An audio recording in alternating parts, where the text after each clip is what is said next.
it was step by step. I started decreasing my weights more and more in CrossFit. And it took me 3 years, but I lost 30 pounds in 3 years. Where you hold weight, maybe be in your physiological, or it may be in your energetic body. You may have a blocked solar plexus, and that affects your digestion and your digestive system, and that makes your metabolism slow down, and that whole process less efficient. Keto. It's not for the long term. Listen, I'll say this. If you can do it long term, great. But most people being super defensive about it. They're like, I lost 40 pounds in the last 10 days. I'm like, that's amazing. Tell me how it goes for you the next year. It's like, if you can do it forever, fantastic.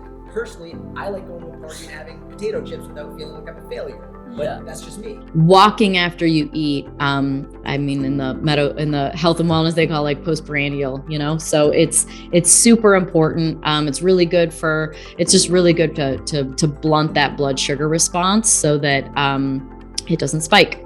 How can I satisfy cravings before they hit and ease myself? Like, I'm all about that gradual consistency, because what we've seen in research is consistency always outpaces. It's like these fad diets and these short pushes, which bursts of energy in a workout or bursts of like changing your life can really motivate you to clean it up and keep it clean, or at least elevate a little bit more like the month or two after. But I'm looking for someone to make something a lifestyle.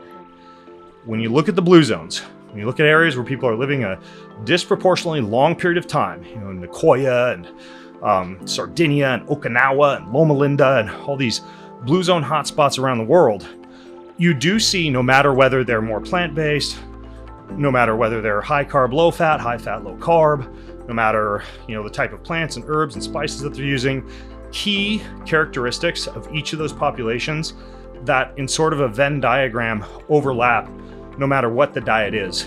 And those would include some element of fasting and protein restriction on certain days of the week or at certain periods of time during the year, such as a religious fast, such as a daily or weekly, like one day where you're not eating protein or meats, perhaps a certain period of time each spring, summer, winter, and fall, where you might go 4 to 5 days eating a lower calorie diet or doing more of like a cleanse or a detox. But basically this idea that autophagy or cellular cleanup or fasting is woven into culture as part of the diet. We also see that food is consumed in a parasympathetic, low stress state, chewed very, very well, and typically eaten with people in a celebratory manner or in a manner in which relationships are being built. Big, glorious family dinners, eating mindfully and chewing your food, paying attention as you cook a meal, that you're meditating over it and generating, positive energy and prayers and gratitude over that food, and not, sucking down a smoothie while you're speeding down the freeway at 65 miles an hour on your way to work, right? So food is consumed mindfully and often in a celebratory fashion with people. Just by slowly cutting back in weights and being more lenient with my diet, because I was like eating a ton of nut butters because, that was kind of where paleo was at. Sure. Well, nut butter doesn't work well for me and my skin issues. So why am I doing this? I'm going to have some more potatoes instead of having a higher fat. So do you think there was a big calorie shift, or do you think it was just some sort of energetic freedom, food freedom? I think both. Because it's one thing to change the food and be like, not mention that you're eating drastically less calories or less calories. But sometimes I think there's some energy behind it too, of just not getting attached too much, not thinking so much about the weight and more about the enjoyment, more about the freedom, less punishment, more flow.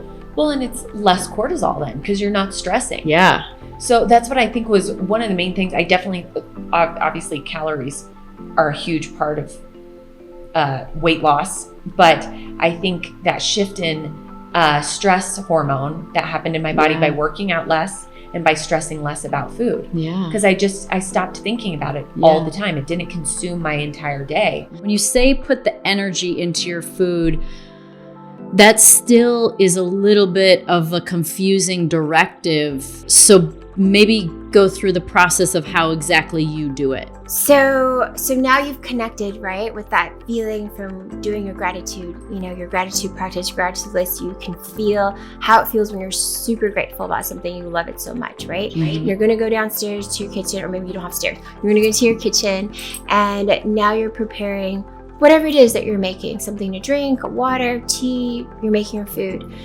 When I say put that energy back into your beverage or your food, you're doing it with gratitude. So you can literally say, I'm so grateful for this lemon water because I know it's going to heal and nourish me. I'm so grateful for this amazing spread, of food from the farmer's market. I'm so grateful I have a chance to make breakfast for the person that I love today. Or, God, I love coffee so much. Thank God for this cup of coffee. I mean, whatever it is that you're doing, it's just taking that moment, and it could be you're saying thank you. It's honestly the easiest thing to do. There's a few words that are so powerful. As we know, I am so powerful, and thank you, so powerful. So just being able to say that to your food or your beverage as you're putting it back in, or if you're just prepping, that's another way, just to acknowledge that which is in front of you. And in a way, you're honoring that. You're honoring those carrots and potatoes that you're preparing for dinner. Just putting that energy back in that way, you're literally sending that energy back into the food, which changes the resonance, of the food, which elevates it, and then that goes back into your body. And actually, environmentally, you're also elevating, the resonance, the frequency around you as to well. go from multiple workouts a week to just 3. But I found the more I rested, the more results I was getting, because I was building this muscle, but I was creating all this inflammation, and I was constantly inflamed. Yeah. And as I rested, that inflammation went down, and then I would see this like new muscle in my leg, or see this new muscle in my arm, or see my core more. Like I was finally able to see these results all by resting.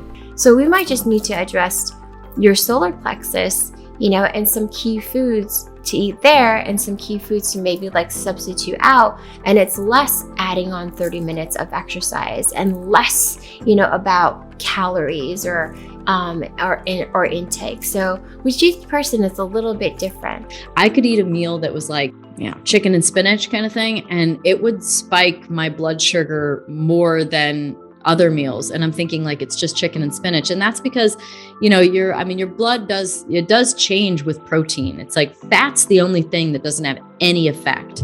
But protein does have somewhat of an effect, and carbohydrate has even more. So I'd say make sure that you eat fat and protein at the beginning of all your meals to help with your blood sugar response with food. People are very quick to they like to reduce health to nutrition. That's all. They're like, well, it's just nutrition, and then all they think about is nutrition. There's a lot more to health than just what you're putting in your mouth. Not to mention, it's the relationship you have with what you're putting in your mouth. If you're looking at the room around you, what everyone else is eating, you're like, oh, I wish I was having that. I wish I was having that. If you're looking or judging everybody based on what they're eating, oh, they're stupid. They're gonna die early. They're gonna get cancer. It's like, you need to chill.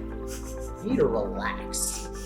Have a donut and chill for a second, because there's way more to life than having such a reductionist view of everything you're doing with food. It's like, let's just chill for a second.